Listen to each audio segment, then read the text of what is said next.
Top quality और consistent performance के लिए सिर्फ सिल्वर पंप नाम याद रखना।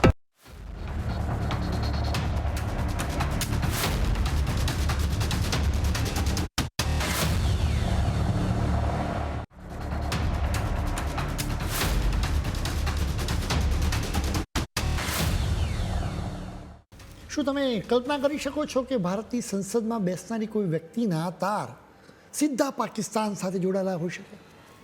શું એવું બની શકે કે લોકશાહીના મંદિરમાં બેઠેલો પ્રતિનિધિ દુશ્મન દેશના ઈશારે કામ કરતો હોય? પાકિસ્તાન માટે જાસૂસી વાત છે એટલે જ ધ્યાનથી સાંભળજો આખી વાત. આ કોઈ વાર્તા નથી, પરંતુ આસામની ધરતી પરથી ઉઠેલા ગંભીર સવાલો છે. આસામમાં વિધાનસભાની ચૂંટણીઓ પહેલાં જબરજસ્ત રાજકીય તોફાન શરૂ થયું છે. આ વિવાદના કેન્દ્રમાં મુખ્યમંત્રી હિમંત બિસ્વા શર્માના તેજાબી આરોપો છે. તેમણે કોંગ્રેસના સંસદ સભ્ય ગૌરવ ગોગોઈ સામે આકરા પ્રહારો કર્યા છે.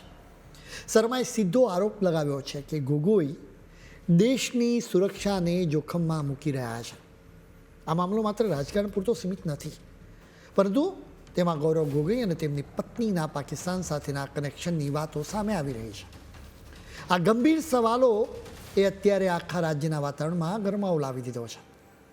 શર્માએ એક ખાસ તપાસ ટીમ એટલે કે એસઆઈટીનો રિપોર્ટ જાહેર કરીને સનસનાટી મચાવી.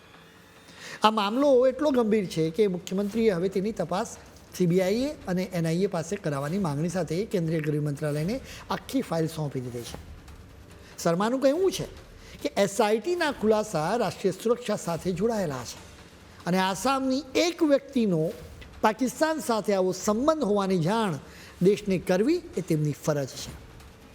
વાત ત્યારે બનશે જ્યારે મુખ્યમંત્રી સિંગાપોરમાં હતા અને તેમને એક તસવીર મળી જેમાં આસામના સંસદ સભ્ય એક યુવક સાથે પાકિસ્તાની દૂતાવાસમાં જોવા મળ્યા. આજ સુધી કોંગ્રેસનો કોઈ નેતા આ રીતે પાકિસ્તાની દૂતાવાસમાં પ્રતિનિધિ મંડળ સાથે નથી ગયો. ગોગોઈએ એસઆઈટીની તપાસનું એક પછી એક તારણ રજૂ કર્યું. આ તમામ તારણો ખૂબ જ ચોંકાવનારા છે. ગૌરવ ગોગોઈ પર લાગેલા તમામ ગંભીર આરોપોના કેન્દ્રમાં અત્યારે તેમની પત્ની એલિઝાબેથ કાર્લબનનું નામ છે. બ્રિટનની ધરતી પર જન્મેલી આ મહિલાએ લંડન સ્કૂલ ઓફ ઇકોનોમિક્સ જેવી પ્રતિષ્ઠિત સંસ્થામાંથી શિક્ષણ મેળવ્યું. તે આબોહવા તેમજ પર્યાવરણના ક્ષેત્રમાં સક્રિય રીતે કામ કરે છે.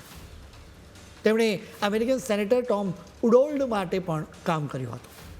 એટલું જ નહીં, પરંતુ ચર્ચાઓના બજારમાં એ વાત પણ ખૂબ જોર પકડી રહી છે કે તેમને જોર્જ સોરોસ પાસેથી પણ ફંડ મળતું હતું. વિદેશી કનેક્શન અને આ ફંડિંગની વાતોએ હવે ગોગોઈ પરિવારને ભીસમાં મૂકી દીધો છે અને શંકાની સોય સીધી એલિઝાબેથ તરફ ચિંતાઈ રહી છે. તમે બીજેપીના નેતાઓના મોઢે જ્યારે જોર્જ સોરોસનું નામ સાંભળો ત્યારે આખો મામલો તમને તસવીર આંખો સામે આવતો હશે. સોરોસ ભારતનો દુશ્મન છે. ભારતની પ્રગતિ તેનાથી સહન થતી નથી. ભૂતકાળમાં બીજેપીના નેતાઓએ આરોપ મૂક્યો હતો કે રાહુલ ગાંધીના સોરોસ એન્ડ કંપનીના માણસોની સાથે સંબંધો છે. હવે રાહુલના ખાસ સાથી ગૌરવ ગોગોઈના પણ સોરોસની સાથે સંબંધો છે. જોકે સોરોસ કરતાં પણ ગૌરવના પત્નીના પાકિસ્તાન સાથેના કનેક્શનની વિગતો ખૂબ જ ચોંકાવનારી છે. હિમંત બિસ્વા શર્માએ તો સીધો બોમ્બ ફોડ્યો કે એલિઝાબેથના તાર પાકિસ્તાની જાસૂસ સંસ્થા આઈએસઆઈ સાથે જોડાયેલા છે. વાત અહીં જ નથી અટકતી. તેમનું નામ અલી તોકીર શેખ સાથે પણ જોડવામાં આવ્યું. આ અલી તોકીર શેખ કોઈ જેવો તેવો માણસ નથી. તે પાકિસ્તાનના આયોજન પંચનો ભૂતપૂર્વ સલાહકાર રહી ચૂક્યો છે. આરોપ અત્યંત સ્ફોટક છે કે એલિઝાબેથે અનેક ગુપ્ત અને સંવેદનશીલ દસ્તાવેજો આ પાકિસ્તાની નાગરિકના હાથમાં સોંપ્યા છે. દેશની સુરક્ષાનો આ સવાલ છે. સરહદ પારના આ કનેક્શન અને દસ્તાવેજોની હેરાફેરીના આક્ષેપોએ ગોગોઈ પરિવારને અત્યારે કઠેડામાં ઊભો કરી દીધો છે. હવે આ મામલે હિમંત બિસ્વા શર્માએ શું કહ્યું એ જરા તમે સાંભળો. Gaurav Gogoi's wife worked initially in Pakistan in a particular organization. After marriage, she joined in India, but she was continued to be managed by the Pakistani authority, and she used to get salary from Pakistan through a pass-through mechanism. Sitting in India, taking salary from an enemy country and submitting periodic report on the political development in India, these are matter of great concern. Simultaneously, she visited 9 times to Pakistan from India. Himanta Biswa શર્માએ કહ્યું કે એલિઝાબેથને પાકિસ્તાનમાંથી પગાર મળતો હતો, એના બદલામાં તેઓ ભારતમાંથી રિપોર્ટ મોકલાવતા હતા. હિમંત બિસ્વ શર્માએ હવે એ રહસ્ય પરથી પડદો ઉઠાવ્યો છે કે એલિઝાબેથને પાકિસ્તાનથી પગાર મળતો હતો અને આ ખેલ સમજવો ખૂબ જ જરૂરી છે. એલિઝાબેથને લીડ પાકિસ્તાન નામના સંગઠન તરફથી નોકરીની ઓફર મળી હતી, જેમાં શરૂઆતમાં 2 લાખ અને ત્યારબાદ 2.5 લાખ પાકિસ્તાની રૂપિયાનો પગાર નક્કી કરાયો. આ લીડ એક આંતરરાષ્ટ્રીય સંગઠન છે જેની નીચે લીડ પાકિસ્તાન કાર્યરત છે. નવાઈની વાત એ તો એ છે કે માત્ર 1 જ મહિનામાં એલિઝાબેથને લીડ ઇન્ડિયામાં ટ્રાન્સફર કરી દેવાઈ, જ્યાં તેમને 2.5 લાખ ભારતીય રૂપિયાનો તોતિંગ પગાર મળવા લાગ્યો.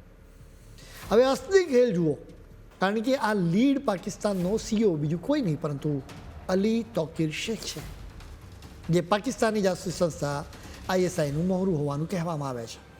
એલિઝાબેથ આ જ શેખના હાથ નીચે કામ કરતી હતી અને હિમંત બિસ્વ શર્મા જે પાકિસ્તાનની પગારની વાત કરી રહ્યા છે તે આ જ નાણાકીય લેણદેણનો આખો ચિતાર છે.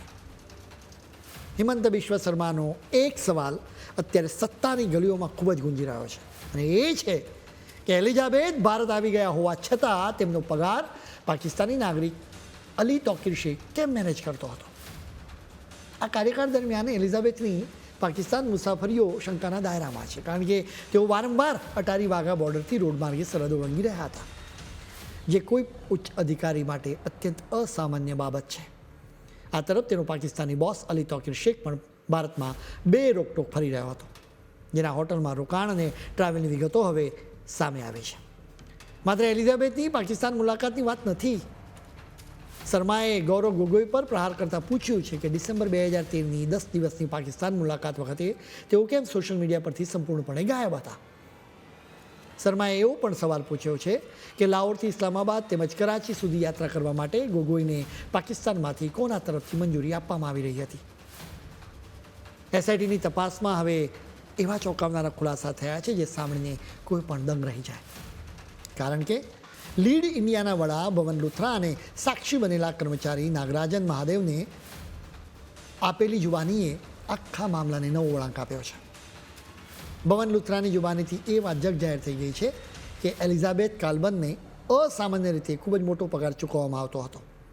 સૌથી મોટો સવાલ અને આશ્ચર્યની વાત તો એ છે કે એલિઝાબેથ ભલે લીડ ઇન્ડિયા માટે કામ કરતી હતી, પરંતુ તેનો રિપોર્ટિંગ બોસ તો પાકિસ્તાનમાં બેઠેલો અલી તોકીર શેખ જ હતો.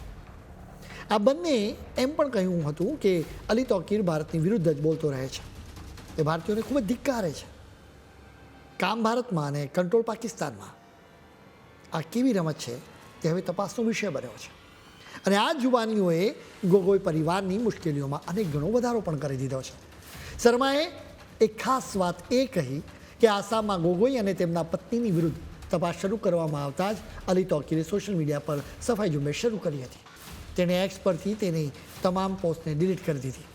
શર્માએ ચોખ્ખી વાત કરી કે આસામમાં ચાલી રહેલી તપાસથી પાકિસ્તાનમાં કોઈએ ડરવાની જરૂર નથી, કેમ કે આસામમાંથી તપાસ અધિકારીઓ કંઈ પાકિસ્તાનમાં જઈને ધરપકડ કરવાના નથી. જોકે ભારતમાં રહેલા સાથીને બચાવવા માટે જ તોકીરે તમામ પોસ્ટને ડિલીટ કરી દીધી. ગૌરવે પોતાના બંને સંતાનોના ભારતીય પાસપોર્ટ સરેન્ડર કરી દીધા છે. આટલું ઓછું હોય તેમ તેમણે બંને બાળકોને બ્રિટિશ પાસપોર્ટ અપનાવી દીધા છે અને તેમની પત્ની પાસે તો પહેલેથી જ બ્રિટિશ પાસપોર્ટ છે જ.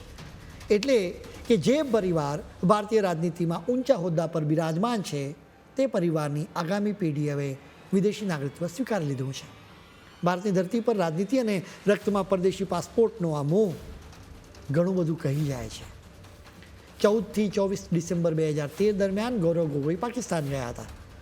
નવાઈની વાત તો એ છે કે આ મુલાકાતના થોડાક જ મહિનાઓ બાદ તેઓ સંસદ સભ્ય બની ગયા. તેઓ સંસદમાં પ્રવેશતાની સાથે જ ચોંકાવનારો સવાલો પૂછતા હતા. આસામ અને પૂર્વ સીમાનું પ્રતિનિધિત્વ કરતો નેતા અચાનક પશ્ચિમી સરહદમાં રસ લેવા માંડે તો એ સવાલ ઊભા થાય. તેઓ સવાલ પૂછે છે કે શું ભારત પાકિસ્તાન હાઈ કમિશનરમાં જાસૂસી કરી રહ્યું છે? વાત અહીં જ નહીં અટકતી. તેઓ ન્યુક્લિયર પાવર પ્લાન્ટ્સ અને યુરેનિયમના ભંડાર જેવી અત્યંત સંવેદનશીલ વિગતો પણ માંગે છે. તેઓ નેશનલ વોટર કમિશનની રણનીતિઓ પર સવાલ કરે છે, જે એ જ ક્ષેત્ર છે જેમાં તેમની પત્ની એલિઝાબેથ કામ કરતી હતી. આ કેવા સંજોગ છે કે પાકિસ્તાનની મુલાકાત પછી સંસદમાં પૂછાતા સવાલો સીધા રાષ્ટ્રીય સુરક્ષા અને એલિઝાબેથના કામ સાથે જોડાયેલા છે. શું આ માત્ર જિજ્ઞાસા છે કે પછી કોઈ ઊંડી રમતનો ભાગ છે? તે હવે તપાસમાં સ્પષ્ટ થઈ રહ્યું છે. આપણા દેશની સરહદો પર તો જવાનો છાતી તાણીને ઊભા છે, એટલે ત્યાંની સુરક્ષાની તો ચિંતા તો આપણે નથી કરવાની, પરંતુ અસલી ખતરો તો દેશની અંદર છુપાયેલા ગદ્દારોથી છે, જેમનાથી સાવધાન રહેવું હવે જરૂરી બની ગયું છે. દુનિયા ભલે ભારત માટે પાકિસ્તાન, બાંગ્લાદેશ અને ચીન એમ 3 મોરચે લડાઈની વાતો કરતું હોય, પરંતુ અસલી પડકાર તો આ દેશની અંદર છુપાયેલો 0.5 મોરચો જ છે, જે ગદ્દારોનો બનેલો છે અને સતત કાવતરાઓ રચી રહ્યો છે. આ એવા લોકો છે જે સિસ્ટમમાં બેસીને દેશના મૂળિયા કોતરે છે અને બહારના દુશ્મનો કરતાં પણ વધુ ઘાતક સાબિત થઈ રહ્યા છે. એટલા માટે જ બાહ્ય શત્રુઓ પહેલાં આ અંદરના 0.5 મોરચા સામે લડીને દેશનું રક્ષણ કરવું સૌથી વધુ જરૂરી બન્યું છે. કારણ કે આ ગદ્દારો સત્તા અને વગનો ઉપયોગ કરીને દેશની સુરક્ષાને દાવ પર લગાવી રહ્યા છે. આ દેશમાં ગદ્દારો માત્ર સરહદ પાર નથી બેઠા, એ તો આપણી આસપાસ કાવતરાને ઝાડ બિછાવીને બેઠા છે.